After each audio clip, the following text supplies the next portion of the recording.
that was so cute. I sent the request and you waved.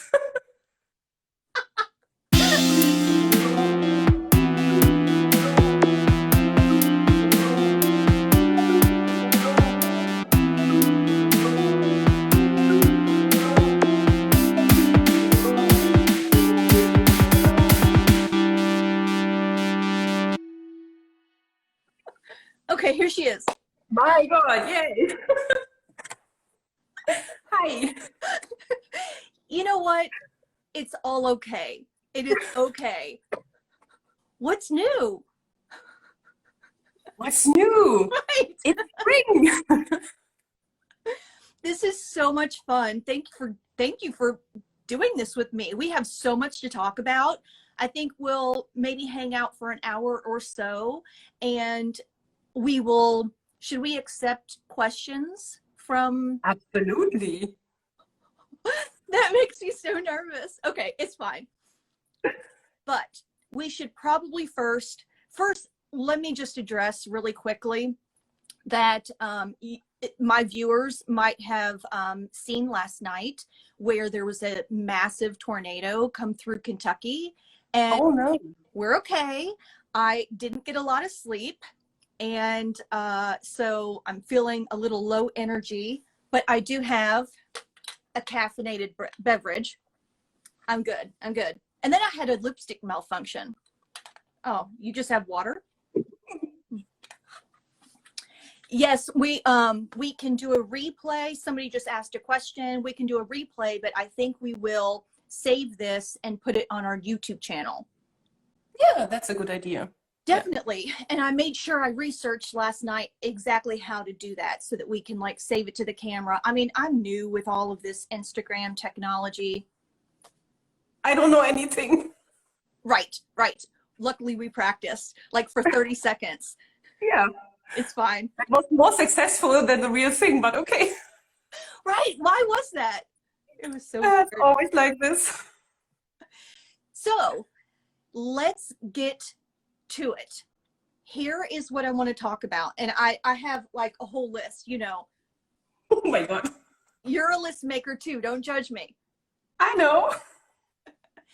I want to just step back and tell everybody like how this evolution of you coming to Smart Mouth Life happened.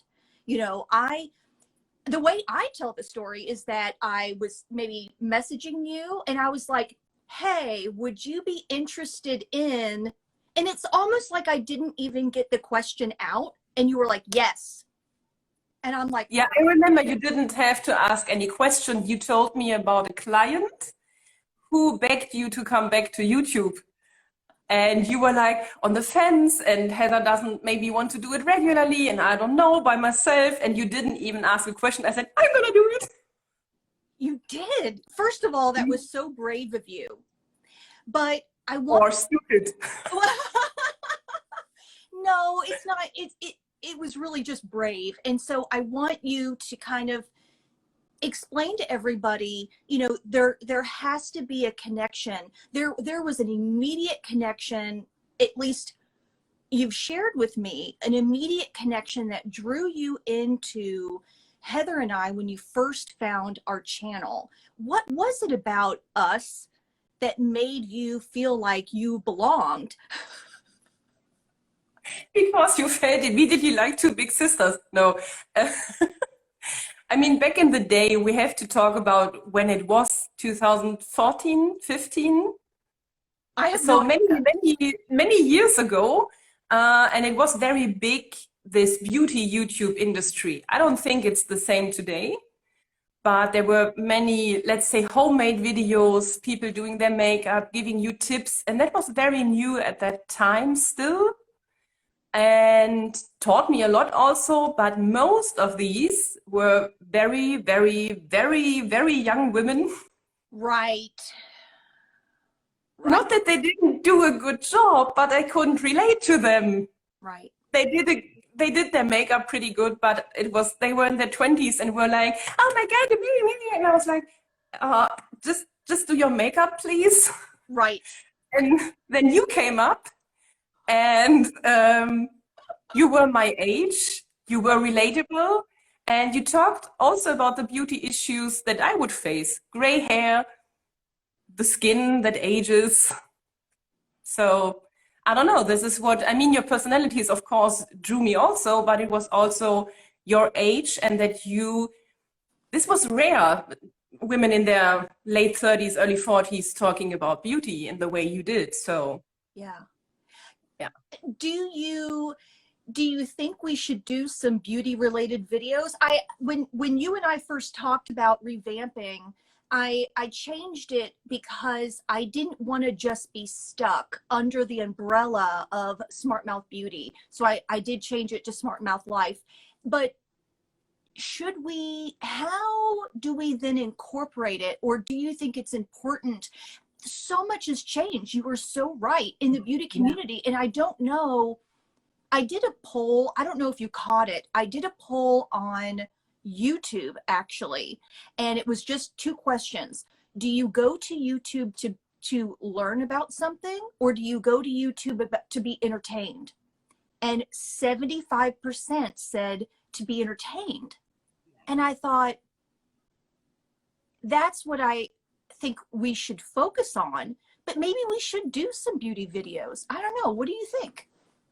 I'm really on the fence because the YouTube beauty industry changed a lot due to various scandals that we caught kind of live and were hung up on them. And it changed for me I didn't watch them after all these scandals. Yeah. I was detached even from the big ones. I enjoyed so much to be part of their growth and to purchase their makeup when they come. I'm not going to drop any names because it's long in the past and we don't need to revive all the drama.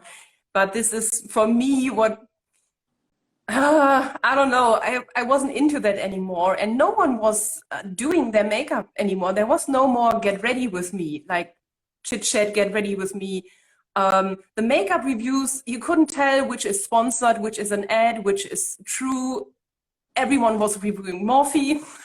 I don't know. It was, Right. there was no more honesty. And I don't know. And do I miss that? I don't know. Do people want to see that? I mean, I have nothing to teach about makeup. You can watch me mess up my eyebrows for 20 minutes. If you want to see that, you're welcome. Let's do it. But your eyebrows are always on point. Like, oh no way. They are cousins today. I don't know what's happening. I think mine are identical twins. Yes. Always. Actually, listen, that was one of my things that's on my notepad to tell everybody about. I struggled with my lipstick like right now, 5 minutes before we started camera. I took mine off. What? Okay. To be fair though, I don't ever wear this color. What color does this come across? Is this melon? Magenta. This? My sweater? Yeah. Yeah. This looks orangey to me. Is it? It has a pinkish undertone. Oh, well, in real life, it's kind of melon. Okay. Okay, but I always wear a pinkish undertone, which is probably what you're thinking. Like, your girl's got some pink undertone on, because I always do, because that favors my skin tone. So Holly doesn't have lipstick that matches this at all in this color tonality. It just, so I tried some earlier before I went to work and it looked awful. And then I had some sort of gloss on, but I had to put a face mask on to go to work. And then I had it all over my face because you can't put gloss on and then put mask on. Anyway, so I dug in the very bottom of my lip gloss container box thing and found sort of, this is from BUXOM, sort of this peachy color. Yeah. It's sort of in the same tonality. Thank you. Somebody said it always looks stunning. Thank you. But yeah, who said that? This is my other big love. Hi.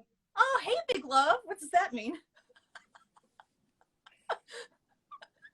If I ever cheat on Gregor, it would be with her. What? Oh, she must be gorgeous then.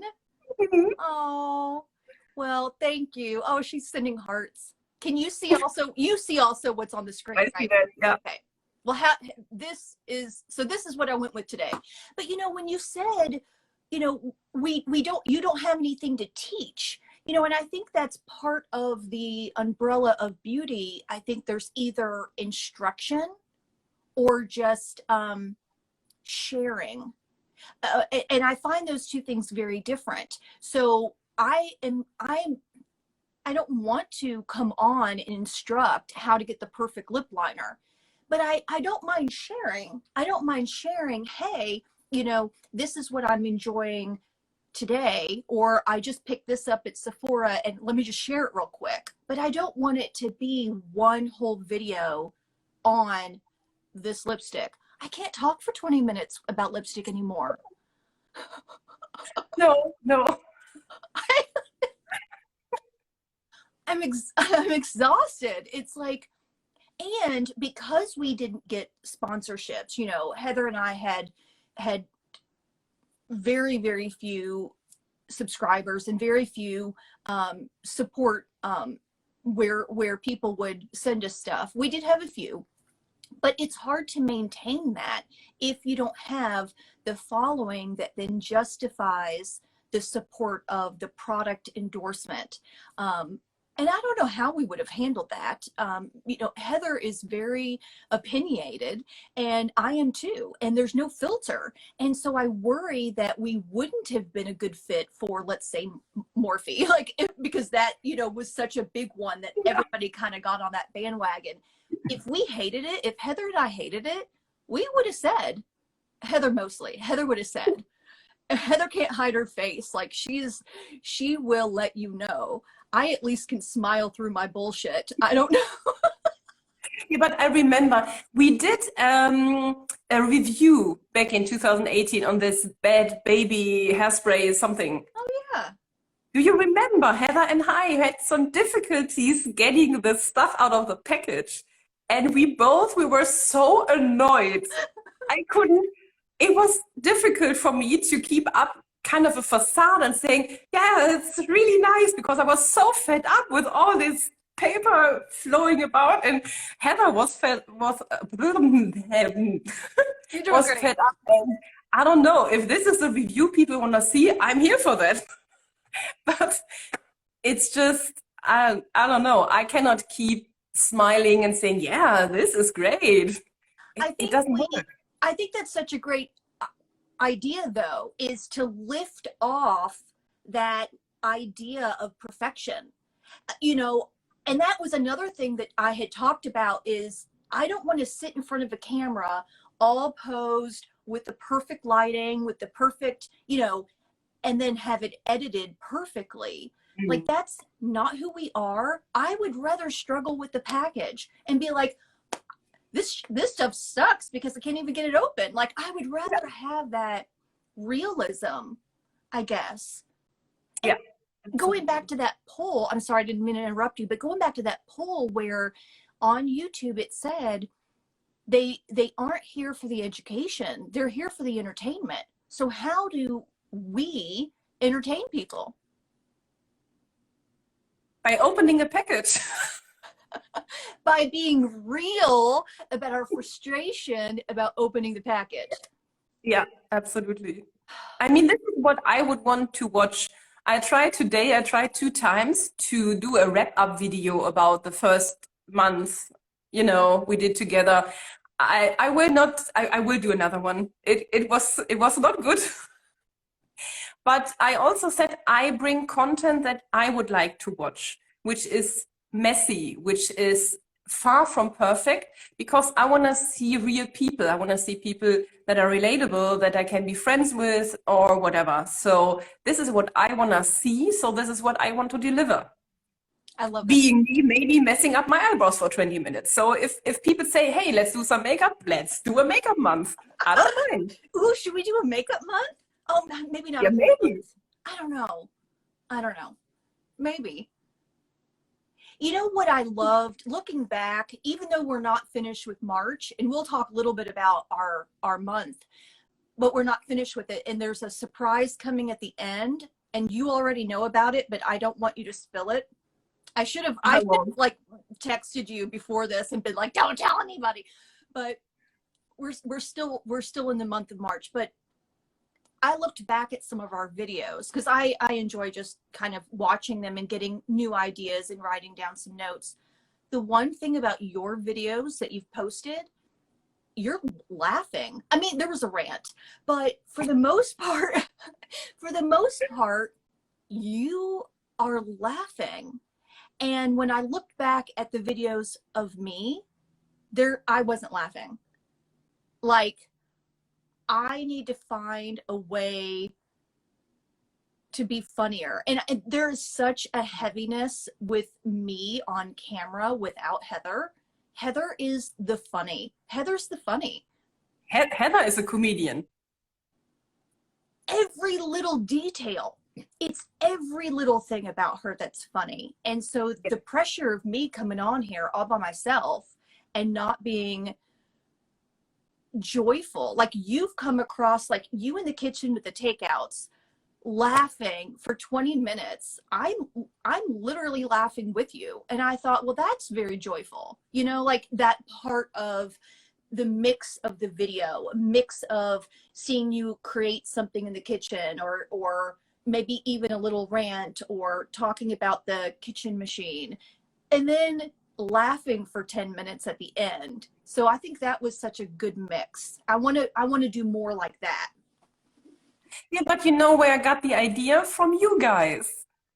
I mean, it was you and Heather, I give you that, okay, but you did this. You had a video with good content, being educational, being whatever. It was all in the mix, but at the end, you would always have your outtakes, always. You had one video over 30 minutes or something with just outtakes. Remember? And it was amazing. It was one of the best videos. I think it was the 100th, where Paul did a kind of a collection of all your messed up takes or whatever. It was awesome. Because he saved them all. I was like, what the hell are you doing? He's like, I've got all these outtakes. And I'm like, why? It was amazing. Maybe it was more Paul than that was funny. You have to give him credit. Paul's editing, to this day, I remember the bunnies. So you were talking about with Heather about a product and referencing Paul should put a picture in. And apparently you didn't give him the picture. And he put a picture of bunnies saying, sometimes Heather and Holly mention something for me to put a picture in and they forget to give me the picture. Here are some bunnies. As a stand-in, as the bunnies are just a stand-in for what I failed to. Well, I didn't even ask Paul to edit. I didn't even ask him because it was so hard. It really was very hard. It was so hard for Heather to give up a Sunday. Paul gave up parts of each week to edit, even though Heather and I would pre-record like 5 videos in a row, which is exhausting. But then that's 5 weeks that Paul has to give up some time in the evening to get all that edited. And come here. Paul is a perfectionist too. And I know. So, and so it became consuming. And so I was like, I can do this. I can't. I can't. I have Gregor do it. Gladly so. I had 2 mental breakdowns, wanting to stop YouTube before I began. If it wasn't for him, I don't think I would enjoy it as much, because making the videos, coming up with ideas, I don't know if Eva's still online, but she went with me into the woods and let me borrow her dog to do some shoots. And I have the ideas, but the editing, I don't know. I can't do it. playing my video backwards, cutting out the pieces I want to have in. I don't know, it was so messy, and I found no joy in that. I didn't even want to learn it. It was, no, Oh. it's like cleaning the kitchen sink. I actually love it. I actually like the editing part more than I thought I was going to. I don't mind watching me over and over because I'm ridiculous. Like, I have laughed at myself. I cannot watch myself. I'm so afraid that my own husband will get sick of me because he has to watch me for 2 hours straight. I cannot even watch that. I don't want, I record this and then please just put it out there. Take it. I don't even want to watch my own. I get the actors who don't watch their own new movies. I would never do that. I don't want to see myself ever. Well, I agree with that. Not you, but if I were an actress, I would not want to watch me try to be somebody different. And so that's that. So for me, watching me be me and ridiculous, I'm okay with, because I'm not trying to, like, I don't have this like role I'm trying to be, and if I've nailed it or not. So me being me, I mean, I'm ridiculous all day long, but I'm kind of used to, I'm kind of used to that somehow. I think the hair salon has trained me to be entertaining on the spot, like spur of the moment, I guess is what the little language would be. Like, I'm in front of the mirror all day long, and I'm used to entertaining, at least on a one-on-one basis. At least I think I'm entertaining. I mean, people have come to me for 22 years. This is my 22nd year in the hair salon. Wow. I'm tired. That's a long time. You must be doing something right. I think that's part of it. I've talked to a lot of younger people or newer people in the hair salon industry about longevity and how to build a business. And building a business has nothing to do with hair. And it's about creating a safe environment to allow people to come and be there and spend time with you. And so if you're not creating that environment, that welcoming environment, that safe environment, a calm environment, you know, then they're not coming back. And it has no idea, it has nothing to do with the hair. You could or couldn't give a decent haircut, but if you don't want to spend time in the space, not coming back. So it's about the space. So I definitely I think I've structured and fine-tuned the space. Well, you've been in my space, and it's, I know. It's amazing. Fun. It should be good. It should be, you know, a good experience. And whether or not the haircut turns out, I mean, that's just, you know. Well, with you, it turned out, yes. But having my hair cut in an old doctor's office, I think that's fun to begin with. Yeah. It was actually a dentist. The salon was a dentist's office, and then it was a pediatrician office, and then it's a hair salon. Yeah. So, yeah. You could be Dr. Holly. Well, that was one of the ideas of when I renamed the hair salon. It's PhD salon. And so PhD sounds like a doctor, but PhD actually stands for private hair design. PhD. And I'm in an old doctor's office, so it makes sense. And yeah, it absolutely. makes me feel very important. I'm sure you are, to the customers at least. Never. Okay, what else should we talk about? Well, you, I don't know, where I think you posted it on Instagram, talking about like what it was when we first met. And I thought about the first time we video chatted, and Paul thought we were planning to kill you. Do you remember that? To be fair, it's not every day we get an email from somebody who lives in a different country. And it doesn't matter where you could have been. It's just a foreign country. And so it's not every day that you get an email of someone we don't know inviting them to their country and house for, you know, and so Paul and I are, you know, imagine this big elaborate scheme for you all to coerce us over and lock us in your basement. I mean, I know you don't have a basement, but this was in his head. I know. He was like, this is how horror movies start. And we were like, maybe. It is. Stupid Americans get conned into going to Germany, get locked in the basement and murdered. This is what it is. You would have scalped me. Like Gregor would be wearing my hair out there or something. I don't know. Amazing. This is how horror movies start. Luckily, it didn't go in that direction.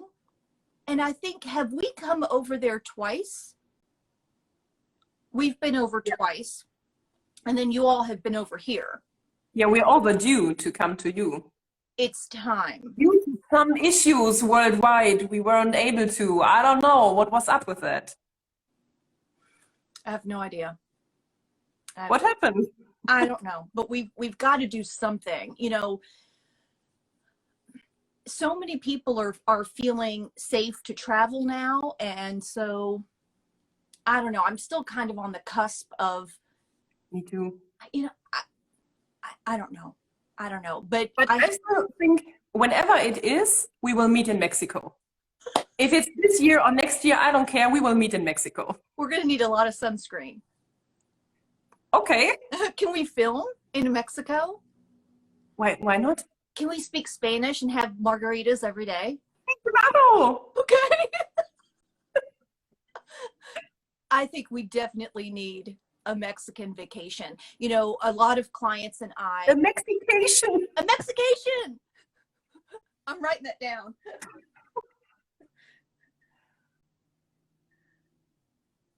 I just wrote that down. You know, a lot of clients and I have kind of weighed pros and cons with a do-it-yourself vacation or an all-inclusive vacation. And so you and I have experienced these do-it-yourself vacations where, well, we make an itinerary and we try to just cram as much stuff in and go and 10-minute walks and like trying to figure out where we're going to eat.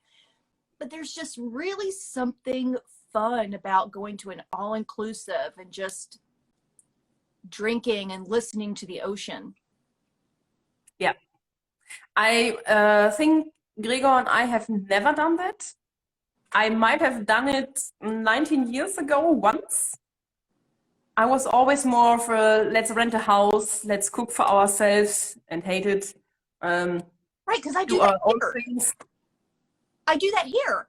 That's like renting a house when I already have a mortgage, okay? Going to the grocery when I already go to the grocery. Cooking when I already cook. Like, this is on a vacation. I know. I do have a story about when Paul and I went to Mexico. We went to Mexico for my birthday several years ago, and I booked this all-inclusive.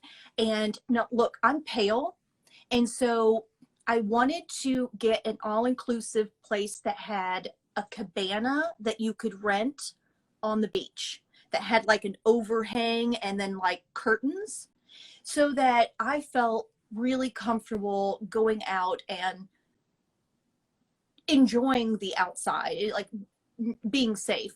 So I'm telling Paul before we get there about this cabana that I want to reserve and rent every day. And he's like, every day? I'm like, yes, every day.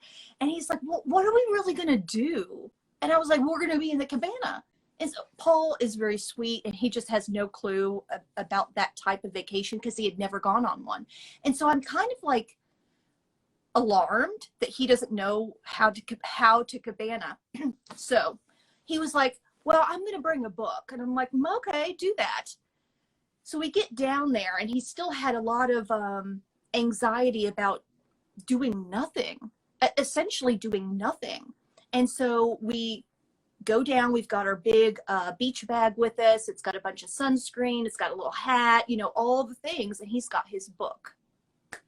So I had also not only scheduled the cabana, but I had scheduled a foot massage to come to the cabana. We also had our private cabana boy. Can I say cabana boy? His name was Hermon. And Of course it was. I know. We miss Hermon so much because he would bring us pina coladas like every 30 minutes. And so we get situated at the cabana, we get the, you know, beach towels out, we've got the overhead, we've got our sunscreen, and at least 4 hours go by, but you don't realize it. And Paul's just sitting there still, like just looking out at the ocean and just breathing in that salt air. He's had 6 or 7 pina coladas. At no point did he ever get the book out. So by day 3, when we're still in the cabana and we've had these foot massages and they bring you these refreshing cold towels that you lay across your face that smell like cucumber, I teased him by day 3 and I was like, honey, do you want your book? He was like, no. I was like, are you okay? He's like, I didn't know how much I needed this. I said, honey, what? are you listening? He said, I said, what, honey, what? And he said, I just needed nothing. You know, for me, the ocean is so rejuvenating. I'm going to say something really weird. Are you ready? Always. For me, standing at the edge of the ocean, there's so many senses to enjoy. I'm going to say something really weird. The ocean is like the earth breathing. Okay. In and out. It's the earth's lungs to kind of in and out. And you can stand at the edge of the ocean and just deeply breathe with the tide. And it's like you can hear the earth breathing. And just to sink in, I don't know. Is that weird? That's so weird. I have a different feeling, but I get it. I mean, nothing relaxes me more than being near the ocean. And I have missed it now for several years due to it who must not be named. I don't know. I feel small.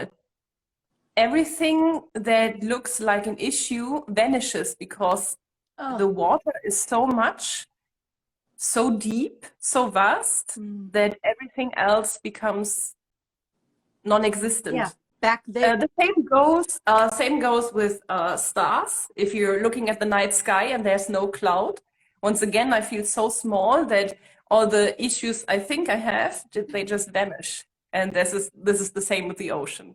Yeah, for me, it's such a reset to figure out, like you said, whatever I thought was big is now small. Yeah. I think that's the difference between such a rejuvenating vacation versus an adventure vacation. I mean, don't get me wrong. I loved our vacations together. You being here, we over there, you back here, but we never relaxed. We never relaxed. I mean, I enjoyed spending time, and of course, this is some way of not relaxing. It is not relaxing. Listen, it would be different if you lived in Ohio. You know, for you to spend the money and the time to get here, I want to pack in every last moment of getting the thick of the experience, because you never know what's going to happen. You might not ever make it back. You know what I mean? It's so right. For the same, for me to go over there, Paul and I pack in so much. We pack in so much because we're like, get it all in, because I just, it's so far and it's so expensive. That's why we don't do relaxing. Imagine you've been here 2 times and we've never been to the beach here. It's Germany has a beach. Hours. I mean, it's not a 10-minute walk, but we would drive 3 hours and make a beach day. We didn't even do that.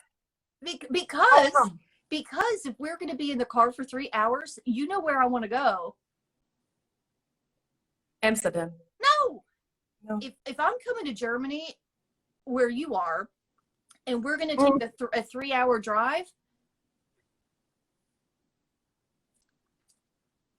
That was an amazing experience. Remember this Italian tour guide who was driving us through the factory? He was incredible. He was incredible. Hey guys, we're talking about when I visited and they took me to Wolfsburg. I know I just pronounced that incorrectly, but it's the VW factory in Wolfsburg, Germany. That's what we're talking about. That was a jump from beach to cars. But that actually, we need to talk about that, because that was one of the big factors of me connecting with you. You know, if you had been from, I don't know, Portugal, and you would have been like, come over and visit, and I'd be like, okay.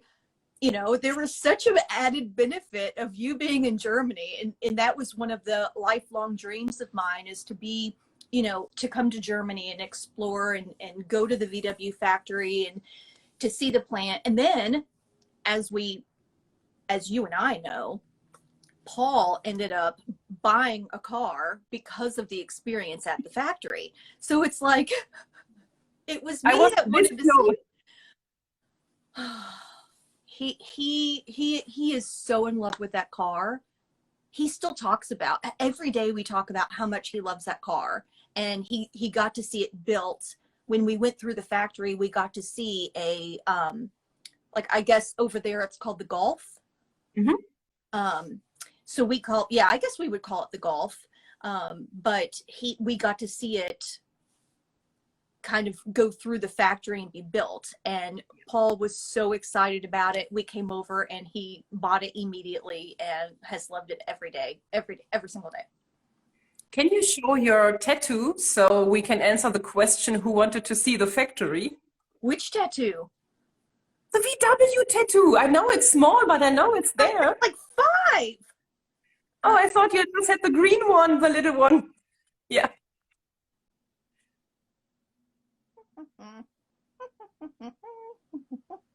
Okay, that was fun. Yeah. I have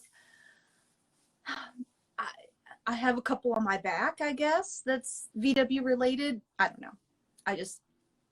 I have loved VW since I was a little kid, and that's the only thing I've ever purchased and drove. I remember getting in your car and you explaining to me which sound it may make, or that you have to, I don't know, you're driving a stick, and then you were like, yeah, and I have to stay in first gear, and then I have to, and I was like, I don't care, just get me to the mall.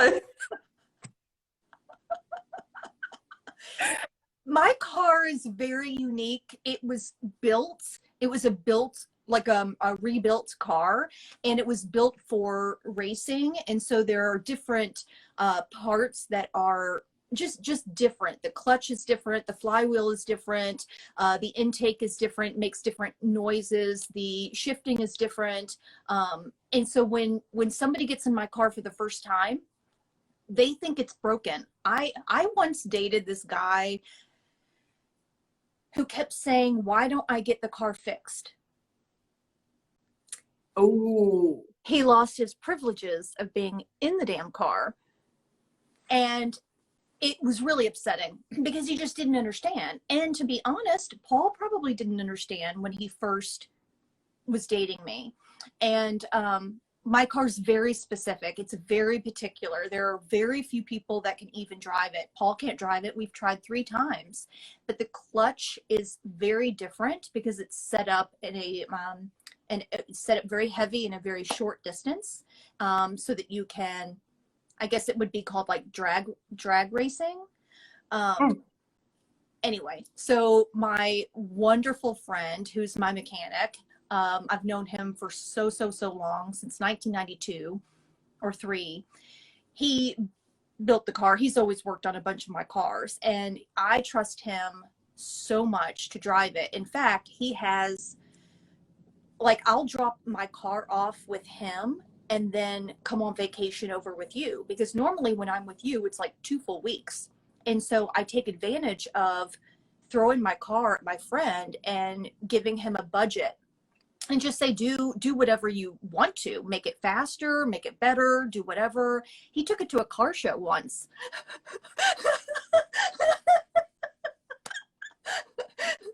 I think I was over with you and I had gotten a text of where am I at? And I was like, what? I'm in Germany. And they're like, no, I see your car. Where are you at? Like, come meet me, like at the car show. And I'm like, I'm not at the car show. And they're like, that's your car. And I'm like, yeah.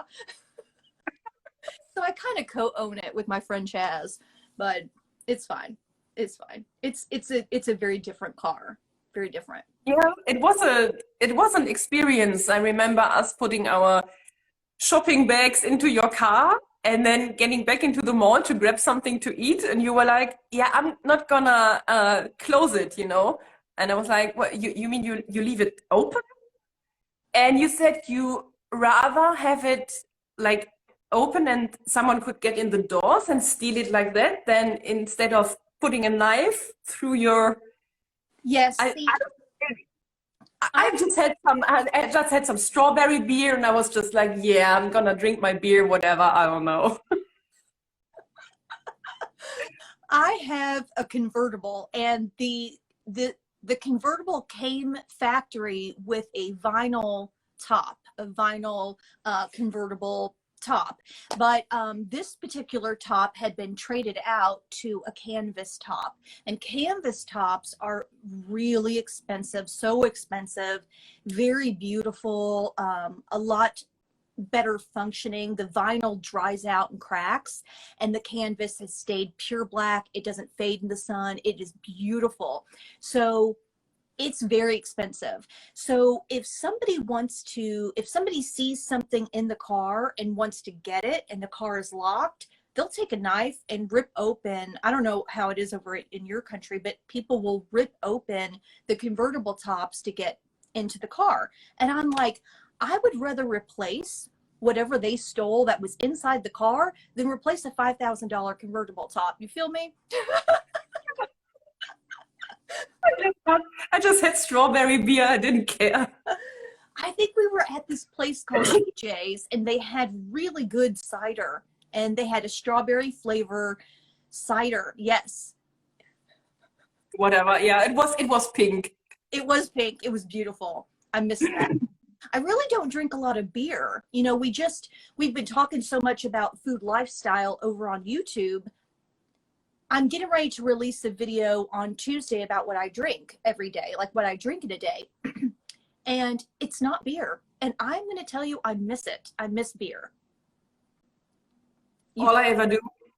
I wouldn't do a video about that because I drink 1 cup of coffee and then I drink this all day long.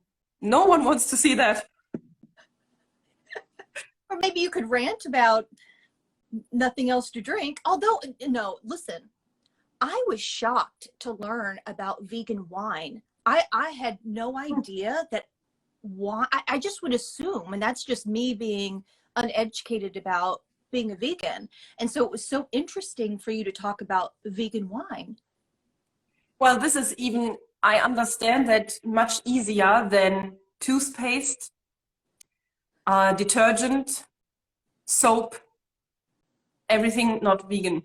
You have to look for it specifically to be vegan.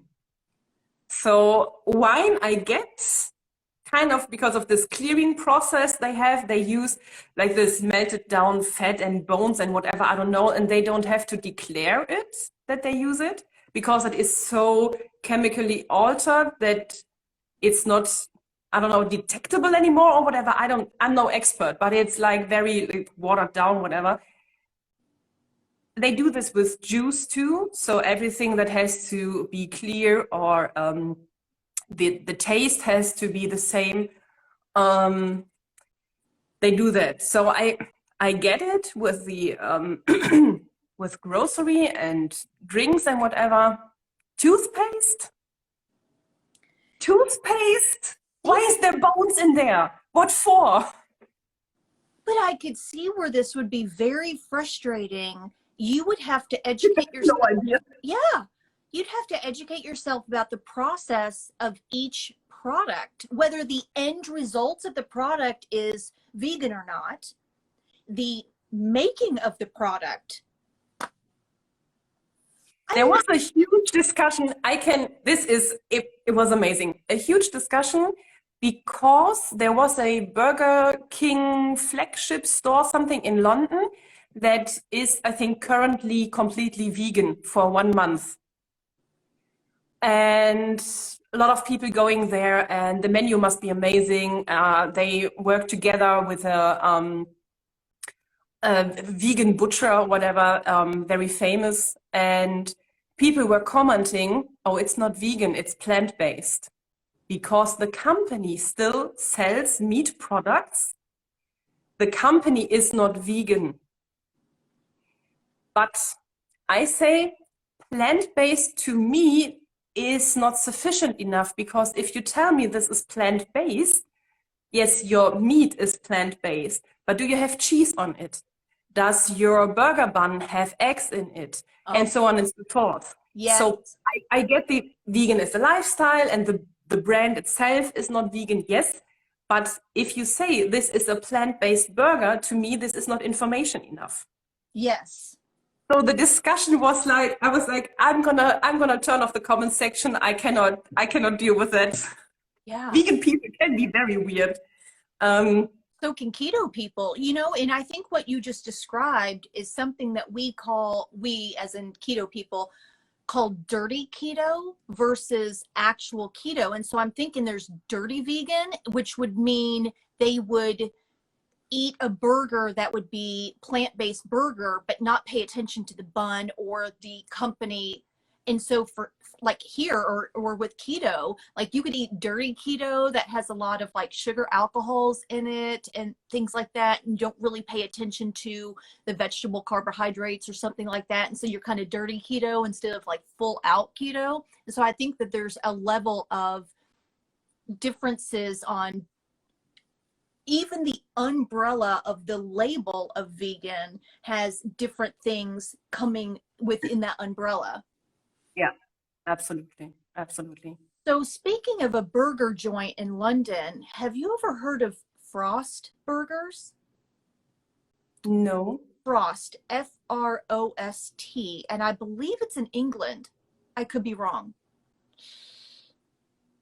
Anyway, it's supposed to be all vegan burger joint, and it's locally owned, not locally, but it's like privately owned. It's not like under another company. It's literally some woman and her husband have opened up 2 or 3 locations of Frost Burger, and it's supposed to be 100% vegan. And I think she pays very close attention to her products, and she puts it out with integrity and with a lot of good intention. And I was just wondering if you'd ever we discussed that we need to go back to London anyway, so I think it's in London. I'll have to look it up.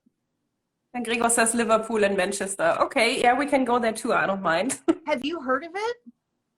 I didn't know. No. Because I'm still waiting on this vegan junk food bar to open in Cologne. We been there in Amsterdam, and they teased about opening last year, and then they didn't open, and then they didn't, and they didn't, and they are still teasing, coming soon, coming soon. I know. It's been 6 months. I know. What is happening? And now they start hiring people. I was like, now you're starting? I don't know. You Googled it. Thank you. Yeah, I can do that too. Yeah, you'll have to look at the menu. You know, for me not being vegan, the photos that she posts about it, it looks really good. Like I would totally eat there, you know?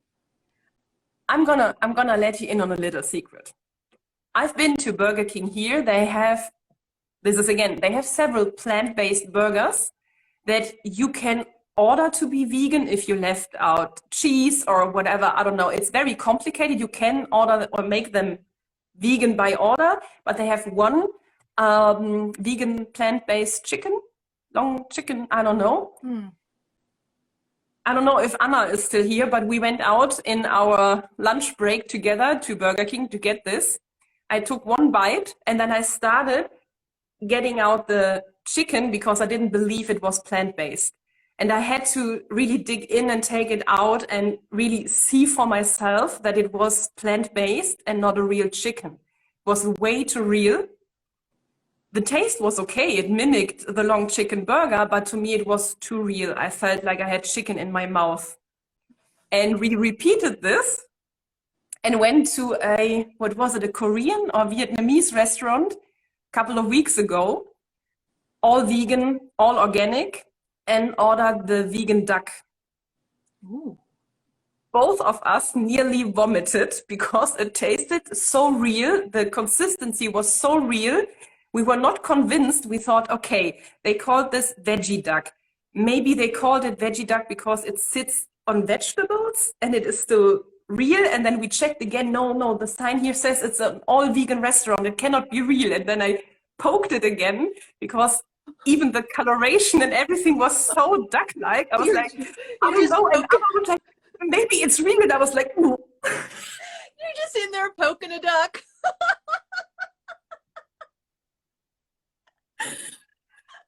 I don't know. I don't want this. People, I don't want this meat substitute. I don't want it to be real. Please just give me some vegetables. Make a veggie patty. I think Subway has some. Don't make it real, please. It's disgusting. Well, but I'm sure that there are some vegans out there that want it to mimic They need it. yeah.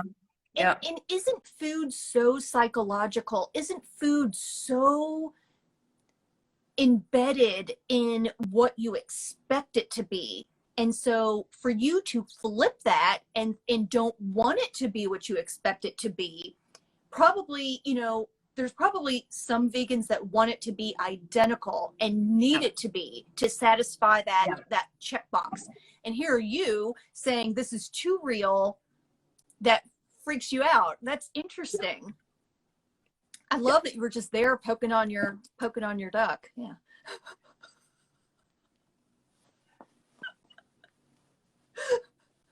I have had a black bean burger patty, and it was really delicious. Do you all ever see black bean used for? I have some black beans here, yes, but I actually did a what do you call the red beans? Kidney beans? Do you say that?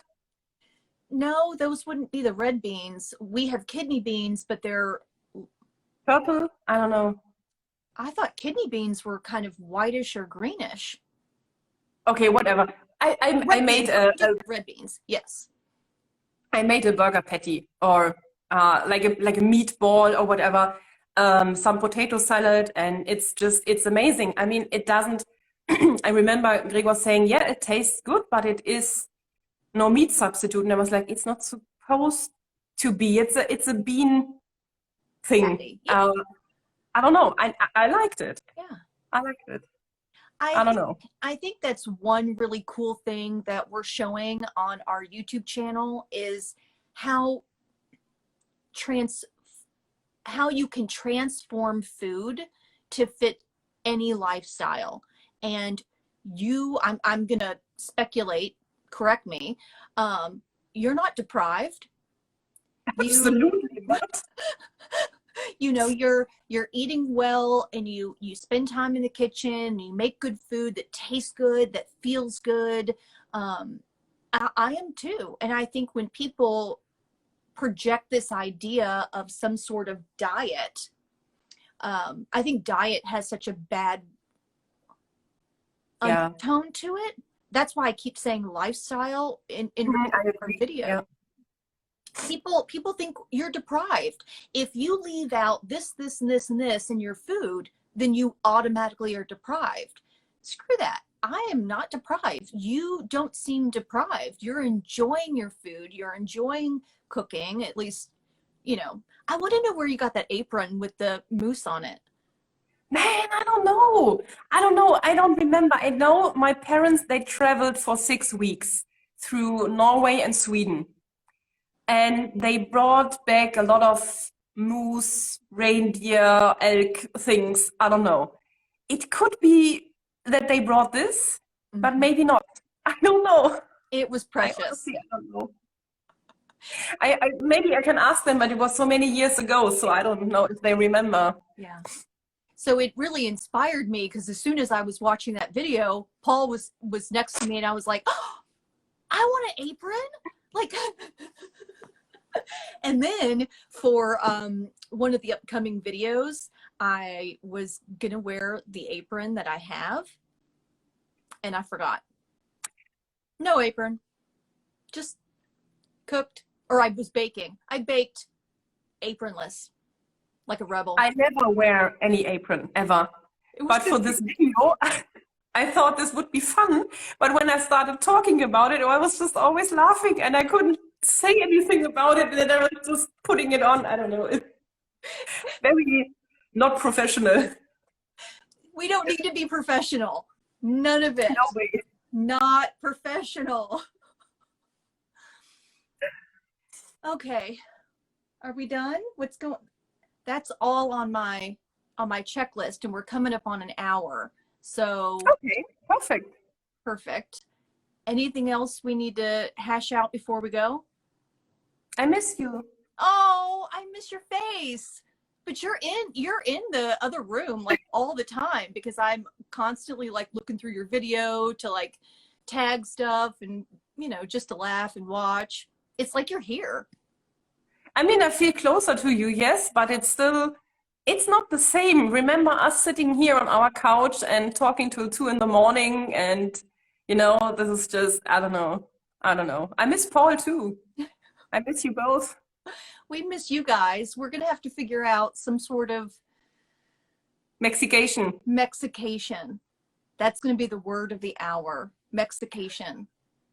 Just name the live stream Mexication. Okay. I don't know how much hit that will get on the algorithm of YouTube, though. Like, for those of you all who are still here, thank you so much.